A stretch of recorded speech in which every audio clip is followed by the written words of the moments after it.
All of you. Fix guideline platform पर आपका welcome. इस सेशन के अंदर राजस्थान सहायक नगर नियोजन की परीक्षा 16 जून 2023 को हुआ था, जिसका भाग ए के अंदर जीके के पेपर के 40 क्वेश्चन का हल करेंगे।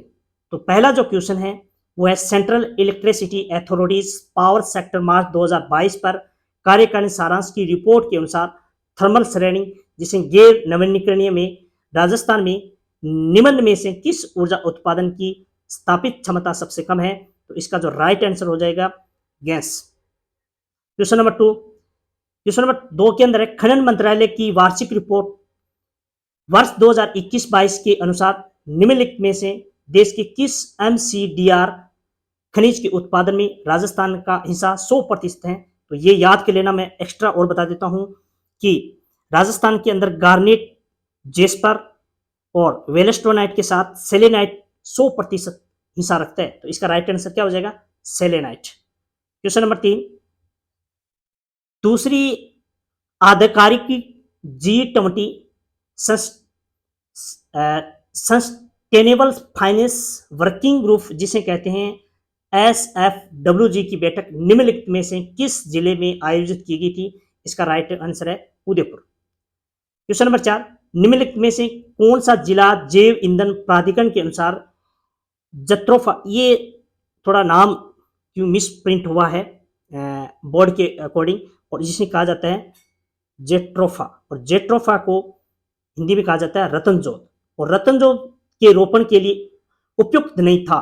तो उपयुक्त क्या नहीं था, यानी उपयुक्त कौन सा जिला नहीं है, यहां से ये इस पूछने का मतलब है। तो ये है जैसलमेर।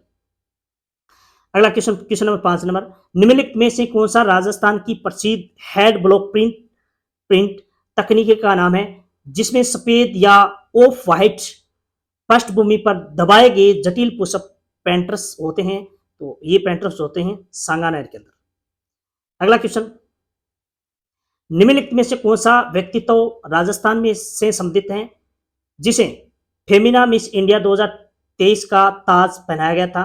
तो ये है नंदिनी गुप्ता, और इसका जो किस जिले से संबंध है? तो कोटा जिले से संबंध है। ये क्वेश्चन भी याद कर लेना।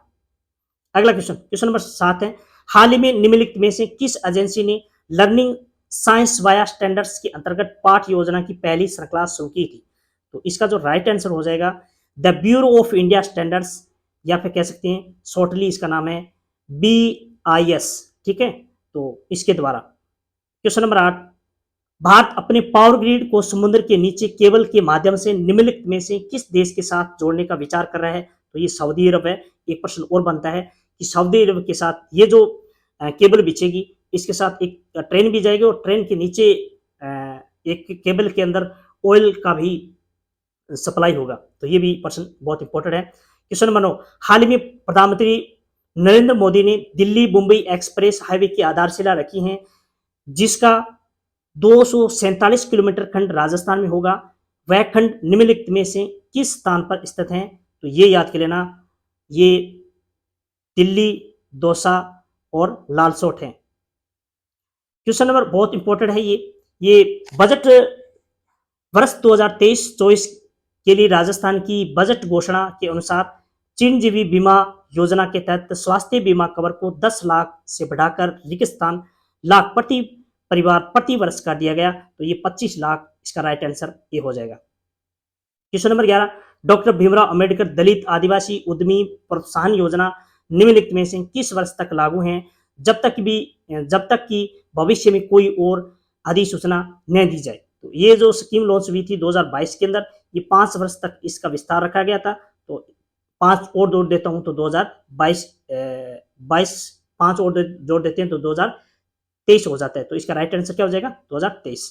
ये बहुत इंपॉर्टेंट प्रश्न है आजकल, ये बड़ा इंपॉर्टेंट प्रश्न मान सकते हैं कि 2023 में महंगाई राहत शिविर की मिशन मोड की गतिविधि के अंतर्गत लगभग कितने शिविर कैंप आयोजित किए जाएंगे? तो ये 27 है। ये बहुत इंपॉर्टेंट क्वेश्चन है।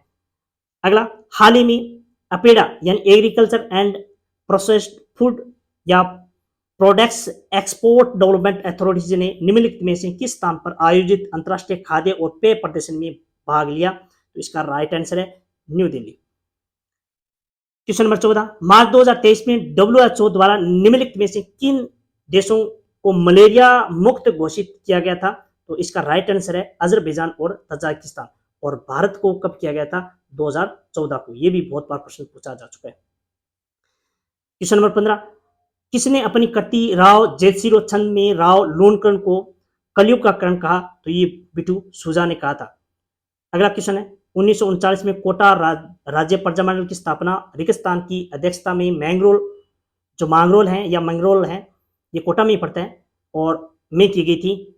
और किसके द्वारा? तो न्यूराम शर्मा के द्वारा। और ये बहुत इंपॉर्टेंट प्रश्न है, ये हमें किसान आंदोलन जो कक्षा 9 के पाठ में अध्याय नंबर 3 में 4 में ये मिलता है, किसान आंदोलन। तो यहाँ से प्रश्न उठाया गया डायरेक्टली, माध्यमिक शिक्षा बोर्ड की पुस्तक है। अलवर मेव किसान आंदोलन का नेतृत्व किसने किया? तो राइट आंसर है सीधा चौधरी यासीन खान। ये भरपूर संबंध रखते हैं, भोजी लंबरदार, ये भी बार बार प्रश्न आ चुका है। क्वेश्चन नंबर 18, निम्नलिखित में से जॉर्ज थॉमस द्वारा राजस्थान के लिए सर्वप्रथम किन शब्दों का प्रयोग किया गया था? तो इसका राइट आंसर है राजपुताना। और मेवाड़ में मुक्तिदाता किसे कहा जाता है, या मेवाड़ का उदारक किसे कहा जाता है? ये भी बहुत बार बार प्रश्न पूछा जा चुका है, इसे कहते हैं राणा हमीर को। 1857 के विद्रोह के प्रारंभ के समय राजस्थान में ब्रिटिश सैनिकों की कितनी छावनी थी? तो ये 6 थी, ये बार बार प्रश्न पूछा जा चुका है। और तारागढ़ का किला किस प्रकार के दुर्ग का श्रेष्ठ उदाहरण है? तो ये गिरी दुर्ग का उदाहरण है। और अगला क्वेश्चन, सुरजन अहमद अली, रामलाल श्री कृष्ण और साधुराम किस शैली के प्रमुख चित्रकार थे? तो ये बूंदी के थे। और अगला क्वेश्चन, मेवाड़ में दीपावली के 15 दिन पहले अक्सर लड़के लड़कियां घर घर जाकर गीत गाते हैं। लड़कियां द्वारा गाए जाने वाले गीतों को क्या कहा जाता है? गढ़ालियों। ठीक है ना, तो गढ़ालियों कहा जाता है। ये भी प्रश्न बहुत इंपॉर्टेंट है। और 30 मार्च 1949 को वृहद राजस्थान का उद्घाटन किसने किया था? तो ये किया था सरदार वल्लभ भाई पटेल के ने। ठीक है, और 30 मार्च को राजस्थान स्थापना दिवस के रूप में मनाया जाता है।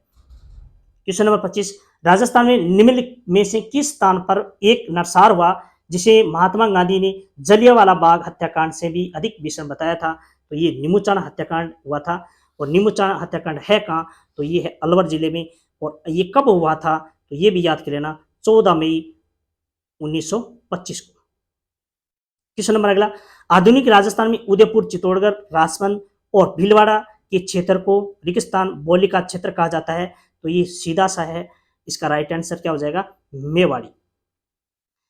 27 नंबर क्वेश्चन, राजस्थानी साहित्य में रियासतों के शासकों ने अपने पराक्रम, विजयों तथा अन्य महत्वपूर्ण कार्यों के इतिहास का लेखाजोखा अपने इतिहासकारों से लिखवाकर संजोया है। और इस लेखाजोखा वर्णन को क्या कहा जाता है? तो इसको कहा जाता है ख्यात। ठीक है ना, तो ख्यात भी बहुत फेमस है, दयालजी ख्यात, नैनसी ख्यात। तो ये ख्यात इनकी राजाओं महाराजाओं के जो पराक्रम या फिर युद्ध आदि का वर्णन हुआ करता था। अगला क्वेश्चन, निम्न में से कौन सी मध्य अरावली की प्रमुख चोटी हैं जो अजमेर और जयपुर के बीच फैली हुई हैं? तो ये हैं बीच में तारागढ़, ये अजमेर में स्थित है। और माही नदी के किनारे कई द्वीपों की उपस्थिति के कारण निम्नलिखित में से किसे 100 द्वीपों का शहर कहा जाता है? तो किसे कहा जाता है? बांसवाड़ा। क्वेश्चन नंबर 30, जसनात्री पंथ के किस प्रकार के नृत्य की उत्पत्ति बीकानेर के कत्तेसर गांव में हुई थी? तो अग्नि नृत्य। आगे देखना 31 नंबर क्वेश्चन, रेगिस्तान के आध्यात्मिक विचारों को पुस्तक में संकलित किया गया एक का शीर्ष है मंत्र राज प्रकाश। ये पुस्तक है ये, और ये पुस्तक के लेखक कौन है? तो ये हरिदास। क्वेश्चन नंबर 32, किस प्रकार के वन केवल माउंट आबू क्षेत्र में पाए जाते हैं? तो उष्णकटिबंधीय जो कांटेदार जो वन है, ये यहाँ ये नहीं पाया जाता। ये इसका राइट आंसर होगा 3 नंबर, उपोष्ण कटिबंधीय पर्वतीय वन ये पाए जाते हैं। ठीक है, अगला क्वेश्चन 33, काली मिट्टी राजस्थान में निम्नलिखित में से किस जिले में पाई जाती हैं? तो ये 12 जिले में पाई जाती हैं, क्योंकि हाड़ौती क्षेत्र के अंदर वैज्ञानिक जो मिट्टी का जो वर्गीकरण है वर्टिसोल्स, वो वर्टिसोल्स का अर्थ ही क्या होता है? काली मिट्टी। क्वेश्चन नंबर अगला, निम्नलिखित में से कौन सी एप्लीकेशन राजस्थान राज्य प्रदूषण नियंत्रण बोर्ड द्वारा एक पहल है जो वास्तविक समय के आधार पर जयपुर, जोधपुर और उदयपुर शहरों की वायु गुणवत्ता सूचकांक AQI के बारे में जानकारी प्रदान करता है? तो ये राजवायु। अगला क्वेश्चन, ज्वाई राजस्थान में बहने वाले निम्नलिखित में से किस नदी की सहायक नदी है? तो ये है लूनी नदी। ठीक है, तो ये याद कर लेना। अगला क्वेश्चन है, तापमान एवं वर्षा के आधार पर राजस्थान को कितने प्रमुख जलवायु प्रदेश में बांटा जा सकता है? वैसे तो 5 है, और लेकिन यहाँ पे ऑप्शन 4 दिखा रखा है, तो 4 आएगा। 37 नंबर क्वेश्चन है, राजस्थान में स्थापित रिको जो राजस्थान राज्य औद्योगिक विकास एवं निवेश निगम लिमिटेड पार्कों में से कौन सा क्षेत्रफल में सबसे छोटा है? एक याद कर लेना, रिको ये जो फूड पार्क है, ठीक है ना, एग्रो फूड पार्क है, और राजस्थान में एग्रो फूड पार्क ही ये 4 है। 4 ये सामने आपके ऑप्शन दिए हुए, और ये प्रश्न पूछ रहा है कि सबसे छोटा कौन है? सबसे छोटा है कोटा के पास जो रानपुर है, ये रानपुर। ठीक है ना, तो ये याद कर लेना। 4 राजस्थान के अंदर एग्रो फूड पार्क हैं। 4 कौन कौन से कहाँ कहाँ है?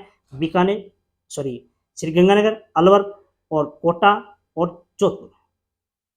अगला क्वेश्चन, ग्रामीण और शहरी क्षेत्रों के लिए PLFS रिपोर्ट 2020 और 21 के अनुसार सभी आयु समय के लिए प्रत्येक राज्य केंद्र शासित प्रदेश के लिए सामान्य स्थिति के अनुसार राजस्थान राज्य की बेरोजगारी दर UR प्रतिशत में क्या थी? तो इसका राइट आंसर क्या है?